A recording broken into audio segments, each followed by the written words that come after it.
Praise the Lord. இன்றைய தியானம் லூக்கா 4:31 முதல் 37 வரை. பின்பு அவர் கலிலேயாவில் உள்ள கப்பர்நகும் பட்டணத்துக்கு வந்து ஓய்வு நாட்களில் ஜனங்களுக்கு போதகம் பண்ணினார். அவருடைய வசனம் அதிகாரம் உள்ளதாய் இருந்தபடியால் அவருடைய போதகத்தை குறித்து அவர்கள் ஆச்சரியப்பட்டார்கள். ஜெப ஆலயத்திலே அசுத்த ஆவி பிடித்திருந்த ஒரு மனுஷன் இருந்தான். அவன், ஐயோ, நசரேயன் ஆகிய இயேசுவே, எங்களுக்கும் உமக்கும் என்ன? எங்களை கெடுக்கவா வந்தீர்? உம்மை இன்னார் என்று அறிவேன். நீர் தேவனுடைய பரிசுத்தர் என்று உரத்த சத்தமிட்டான். அதற்கு இயேசு, நீ பேசாமல் இவனை விட்டு புறப்பட்டு போ என்று அதை அதட்டினார். அப்பொழுது பிசாசு அவனை ஜனங்களின் நடுவே விழத்தள்ளி அவனுக்கு ஒரு சேதமும் செய்யாமல் அவனை விட்டு போய்விட்டது. எல்லாரும் ஆச்சரியப்பட்டு, இது என்ன வார்த்தையோ?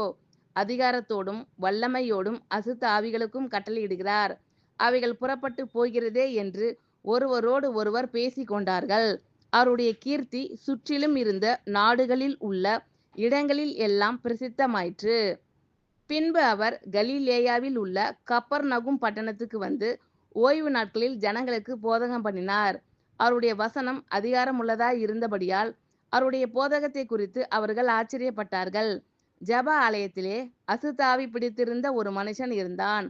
அவன், ஐயோ, நசரேயன் ஆகிய இயேசுவே, எங்களுக்கும் உமக்கும் என்ன? எங்களை கெடுக்கவா வந்தீர்?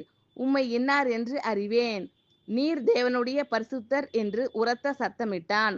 அதற்கு இயேசு, நீ பேசாமல் இவனை விட்டு புறப்பட்டு போ என்று அதை அதட்டினார்.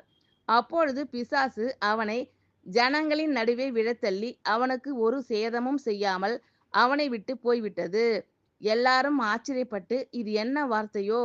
அதிகாரத்தோடும் வல்லமையோடும் அசுத்த ஆவிகளுக்கும் கட்டளையிடுகிறார், அவைகள் புறப்பட்டு போகிறதே என்று ஒருவரோடு ஒருவர் பேசிக் கொண்டார்கள். அவருடைய கீர்த்தி சுற்றிலும் இருந்த நாடுகளில் உள்ள இடங்களில் எல்லாம் பிரசித்தமாயிற்று. ஆமீன். Thank you Lord. கர்த்தர் உங்கள் அனைவரையும் ஆசீர்வதிப்பாராக. God bless you all.